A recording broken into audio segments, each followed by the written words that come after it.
You're doing everything you've been told to do regarding your hormones. You're doing the HRT, you're doing the supplements, you've got the protocol built all around your cycle, and things still aren't falling into place. This episode is about the why. You see, having been in this game a long time, having worked in gynecology, maternity, endocrinology, rheumatology, and many other specialties in the top London hospital in the UK, I realized something very much. And when consultants used to send me their patients to help them lose weight, despite everything else being tip top, medically okay, here's what I realized. You see, hormones are massively important. They are the chemical messages that tell organs what to do, essentially. That's what they do. They tell your body what to do at specific times for specific reasons. And when it comes to perimenopause and menopause, they have a big impact on things like appetite regulation, sleep disruption, how sensitive you might be to cortisol, which might then impact your appetite, insulin resistance, mood, motivation, how exercise affects your body, recovery time.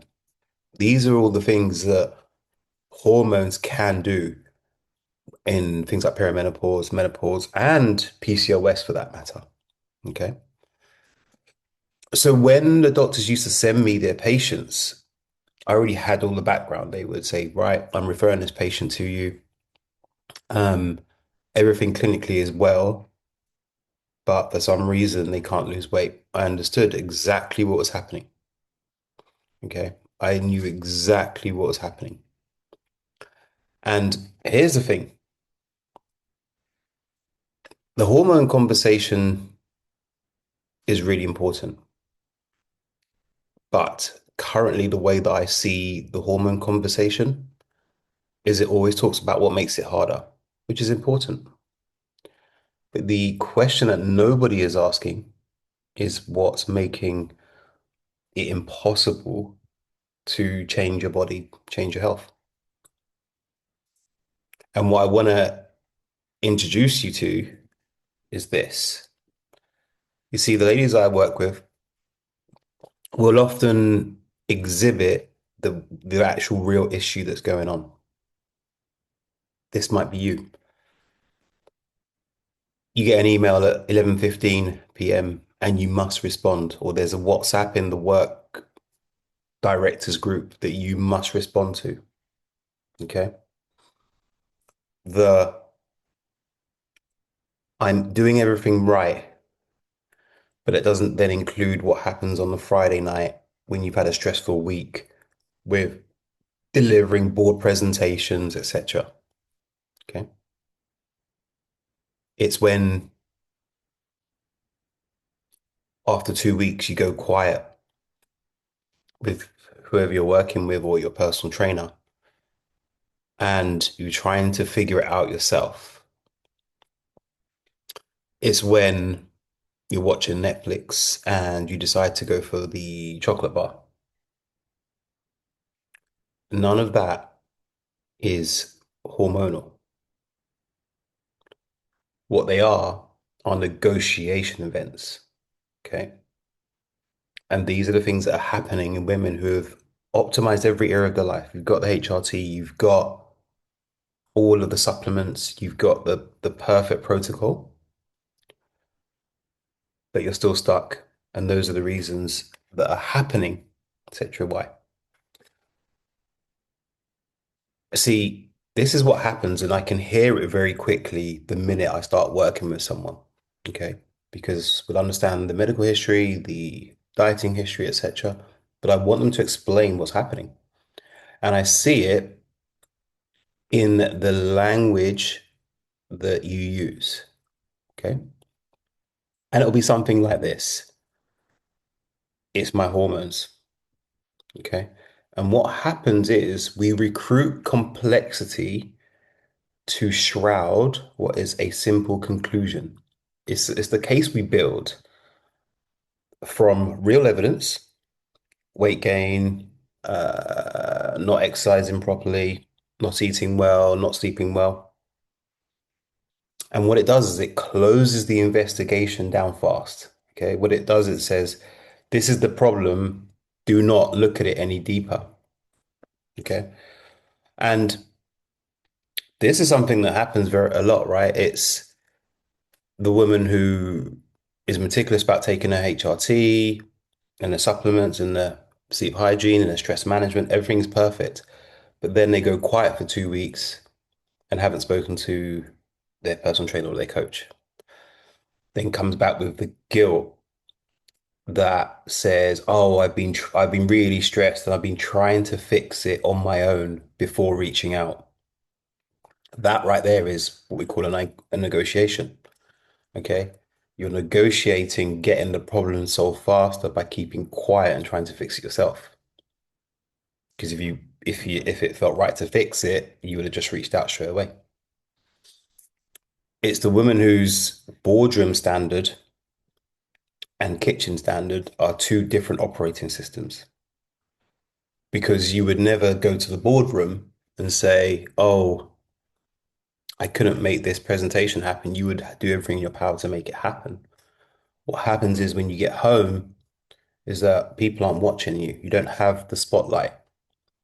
So it feels safer to let your standard drop at that particular moment because no one's watching. That's it. Okay. So this is really important. Hormones affect the difficulty. They do not determine the outcome. I'm going to say this again. Hormones affect the difficulty. They don't determine the outcome. Okay.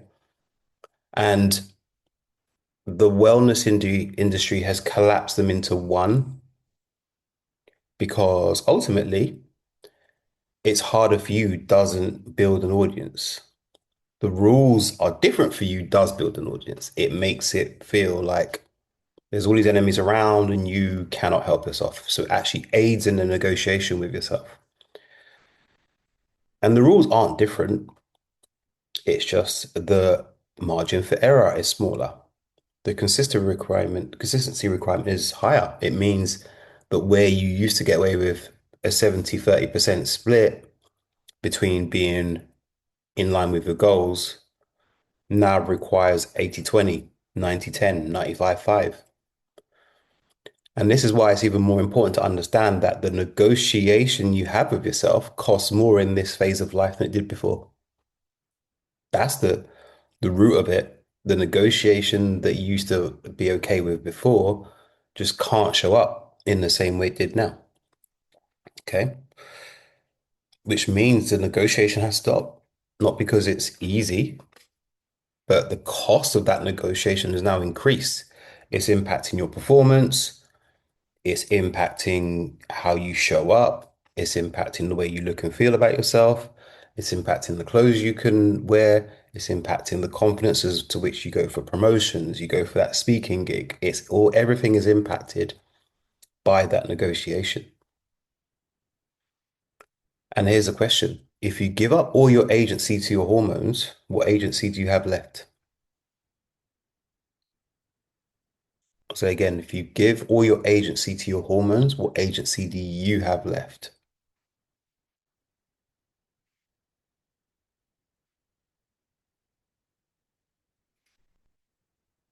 So this is the important part I really want you to really focus on is, and how do I phrase this the right way so it really gets across what I'm saying? The inherited standard that says self-care is leisure, not work, or the parental narrative where your parents told you that your work output is more important than your health output. The identification, I'm a parent, which means that you'll do everything for your kids, but won't have the same standards for you. And that was always built around an identity of output and performance always being the reliable thing.